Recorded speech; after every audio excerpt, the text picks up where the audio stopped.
क्या आपको भी ऐसा लगता है कि लाइफ में जितनी मेहनत कर रहे हैं उसके अकॉर्डिंग रिजल्ट्स नहीं आ रहे हैं, या आप लाइफ में छोटी बड़ी सिचुएशंस में ऐसे डिसीजंस ले लेते हैं जिनको आप बाद में रिग्रेट करते हैं? अगर आपकी लाइफ में भी टेंशन, वरीज, रिग्रेट यादें हैं तो आज का वीडियो आपके लिए है। विजडम विस्पर्स पे आपका स्वागत है। मैं अमित सचदेवा और मैं आपको आज बताने वाला हूँ कि ऐसा क्या हमारे अंदर चल रहा है जिसकी वजह से हम लाइफ में ऐसी चॉइसेस लेते हैं जो इरेशनल, स्टूपिड और सेल्फ डिस्ट्रॉइंग होती हैं। आज का ये एपिसोड हम ईगो से शुरू करेंगे और फिर मैं आपको 7 ऐसे साइंस बताऊंगा जिससे आप पहचान सकते हैं कि आपकी ईगो कितनी अनहेल्दी और इन्फ्लेटेड है, और कैसे और क्यों हमारी अनहेल्दी ईगो के कारण हम लाइफ में ऐसी चॉइसेस लेते हैं जो सेल्फ डिस्ट्रॉइंग है।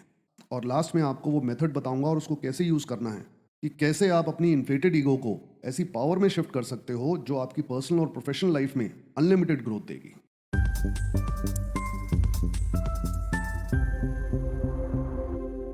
तो आइए शुरू करते हैं ईगो से। ईगो आपके माइंड की क्रिएट करी हुई एक ऐसी सेल्फ इल्यूजन इमेज है जिसको आप अपनी आइडेंटिटी बना लेते हैं, और ये इमेज बनती है हमारी थॉट्स और हमारे बिलीफ से। इनफैक्ट ईगो को बहुत जगह मिस इंटरप्रेट किया गया है। प्रॉब्लम ईगो नहीं है। अगर ईगो नहीं होगी तो सेल्फ कॉन्फिडेंस नहीं होगा, कोई मोटिवेशन नहीं होगी, कुछ पाने की डिज़ायर भी नहीं होगी। ईगो हमारे ब्रेन की बैकबोन है। इसके बिना कोई फीलिंग ऑफ प्राइड नहीं होगी, कोई सेल्फ रिस्पेक्ट नहीं होगी। प्रॉब्लम ईगो नहीं है, प्रॉब्लम हमारे माइंड ने जो ये इमेज क्रिएट की है, जो ये सेल्फ इल्यूजन क्रिएट किया है, प्रॉब्लम ये है। ईगो आपकी बेस्ट या वर्स्ट साइड को मैग्नीफाई कर देती है, और जो अपना वर्जन हमें सूट करता है, हमें अच्छा लगता है, उसको हम अपनी आइडेंटिटी बना लेते हैं। अगर सिंपल टर्म्स में कहें तो ego is magnified image of our self. Problem शुरू होती है जब हम अपनी सेल्फ इल्यूजन आइडेंटिटी में जीने लगते हैं, उसी को अपनी ट्रू आइडेंटिटी मान लेते हैं, और फिर उस इल्यूजन को जिंदा रखने के लिए हम कुछ भी करते हैं। हमारी बिहेवियर, हमारी आदतों में चेंज आ जाते हैं। I have to do it, I have to do it better than the others, I have to do it before the others, I have to achieve more than the others. हमें खुद की गलतियां दिखाई नहीं देती, और कोई हमारी गलती पॉइंट आउट करे तो हम एक्सेप्ट नहीं करना चाहते। और इसी सेल्फ इल्यूजन से हमारे अंदर जन्म लेती है arrogance, selfishness, sense of superiority, और इसके पीछे पीछे आती हैं stress, worry, tension, anxiety. Next हम बात करते हैं उन साइंस की जो आपको पहचानने में मदद करेगी कि आपकी ईगो कितनी इन्फ्लेटेड या मैग्नीफाइड है।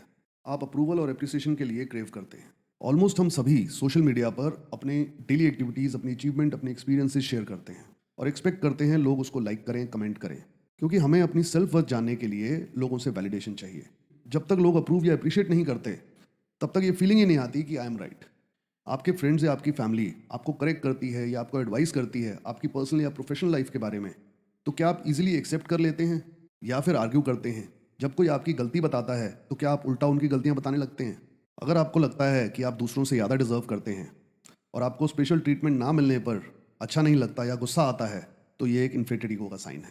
हर इंडिविजुअल की अपनी एक पर्सनैलिटी और पहचान है, लेकिन अगर आप हर दूसरे इंसान से अपने आप को कंपेयर करते हैं, उनसे अपने आप को कम या ज़्यादा समझते हैं, तो ये एक अनहेल्दी ईगो का साइन है। आपका दोस्त आपको चैट ग्रुप में ऐड करना भूल गया, या आपको डिनर पे लास्ट मिनट इनवाइट किया, या आपकी नई ड्रेस पे कमेंट करना भूल गया, तो आप ऑफेंडेड फील करते हैं। ये शो करता है आपकी इनसिक्योरिटी और लो सेल्फ वर्थ। ये एक अनहेल्दी ईगो का साइन है। आप फैमिली और फ्रेंड्स पे अपने डिसीजंस इंपोज करते हो। कौन सी मूवी देखनी है, कहाँ खाना खाना है। आपकी बात अगर मानी ना जाए तो आपको अच्छा नहीं लगता।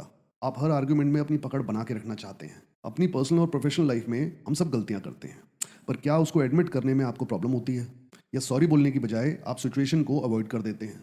तो ये एक इन्फ्लेटेड ईगो का साइन है। नेक्स्ट हम आते हैं क्यों ईगो वश हम लाइफ में ऐसी चॉइसेस लेते हैं जो स्टूपिड, इरेशनल और सेल्फ साबोटाजिंग है। इन्फ्लेटेड ईगो का मेन फंक्शन है सेल्फ इंपॉर्टेंस। ये आपकी वो आइडेंटिटी है जो सिर्फ खुद को बेटर फील कराना चाहती है, और सिर्फ उन नीड्स पे फोकस करती है जिससे आपकी इन्फ्लेटेड ईगो सेटिस्फाई हो। अनहेल्दी ईगो आपकी सेल्फ इंपॉर्टेंस को इतना इन्फ्लेट कर देती है कि आप डिसीजंस वो नहीं लेते जो बेस्ट हों। आप डिसीजंस वो लेते हैं जिससे आपकी इंपॉर्टेंस कम ना हो। और फिर हम क्या क्या नहीं करते इस सेल्फ इंपॉर्टेंस को प्रिजर्व करने के लिए। उन लोगों को हायर नहीं करते जो हमसे बेटर हैं। अपने डिजर्विंग टीम मेंबर्स को प्रमोशन के लिए रिकमेंड नहीं करते क्योंकि उससे हमारी इंपॉर्टेंस कम होती है। अपने कलीग या दोस्त की प्रेज नहीं करते क्योंकि हमारे ऊपर से फोकस हट जाएगा। आपको कोई क्रिटिसाइज या करेक्ट करे तो आप डिफेंसिव हो जाते हैं, उल्टा उनकी गलतियां गिनाने लगते हैं।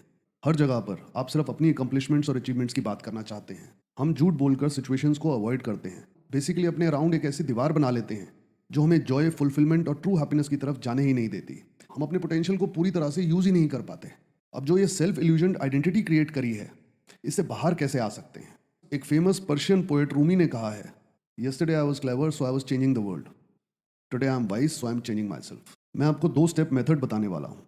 अगर आपने इसको समझ लिया तो ना सिर्फ इन्फ्लेटेड ईगो, जितने भी आपके नेगेटिव इमोशंस हैं, anger, jealousy, fear, anxiety, guilt, shame, frustration, इन सब से लड़ने की ज़रूरत नहीं पड़ेगी क्योंकि ये अपने आप ही डिसॉल्व हो जाएंगे। तो पहला स्टेप है observe your thoughts with awareness. जो भी आपके मन में इमोशंस आ रहे हैं, थॉट्स आ रही हैं, उनको कॉन्शियसली अवेयरनेस के साथ ऑब्जर्व करो।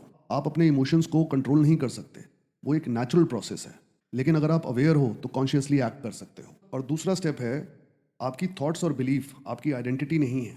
आपकी आइडेंटिटी आपकी इमोशंस या थॉट से नहीं है। आपकी ट्रू आइडेंटिटी है आपकी सोल से। और सोल क्या चाहती है? सोल सिर्फ हैप्पीनेस, जॉय और लव चाहती है। जब आप अपने इमोशंस को अपने आप से आइडेंटिफाई नहीं करेंगे तो जो एनर्जी उसको आपकी थॉट्स और बिलीफ से मिल रही है वो मिलना बंद हो जाएगी और वो ग्रेजुअली डिसॉल्व हो जाएंगे। और आज का ये एपिसोड खत्म करने से पहले मैं वो पॉइंट्स आपको बताना चाहता हूँ जो आपको डेली करने चाहिए, जिससे आपकी इन्फ्लेटेड ईगो ऑटोमेटिकली डिसॉल्व होगी और आप अपनी ट्रू आइडेंटिटी की तरफ जाएंगे। ये दुनिया आपके अराउंड नहीं घूम रही। अपने सेल्फ इल्यूजन से बाहर निकलकर अपनी ट्रू आइडेंटिटी को पहचानो। जब आपको कोई क्रिटिसाइज या करेक्ट करता है तो डिफेंसिव होना बंद कर दो। ये सिर्फ आपका एक इल्यूजन है जो आपकी इन्फ्लेटेड ईगो ने बनाया है। जब आप मन से शांत रहोगे तो आपको किसी से लड़ने या आर्ग्यू करने की जरूरत ही नहीं पड़ेगी। आप अपने आप को कंप्लीटली एक्सेप्ट करो, अपनी अच्छाइयों और बुराइयों के साथ। अपने आप को बेहतर बनाने की कोशिश करते रहो। अपनी कमियों के साथ अपने आप को एक्सेप्ट करो। अपनी कमियों को छुपाओ मत। जो लोग आपके साथ हैं आपकी कमियों के साथ आपको एक्सेप्ट करेंगे। और मास ज़्यादा दिन तक नहीं रहते। ईगो आपका दुश्मन नहीं है। अगर कोई है तो वो है आपकी सेल्फ इल्यूजन्ड इमेज। और उस इल्यूजन के लिए लड़ना बंद करो जो आप हो ही नहीं। लाइफ में सॉल्यूशन बहुत इजी हैं।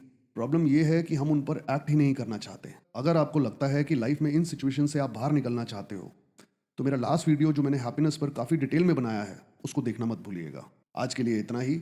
मुझे उम्मीद है आपको वीडियो पसंद आया होगा और आपको इसमें वैल्यू मिली होगी। अगर हाँ तो लाइक, कमेंट और सब्सक्राइब करना मत भूलिएगा। I wish you all the best. जल्दी मिलते हैं एक लाइफ चेंजिंग टॉपिक के साथ। Thank you.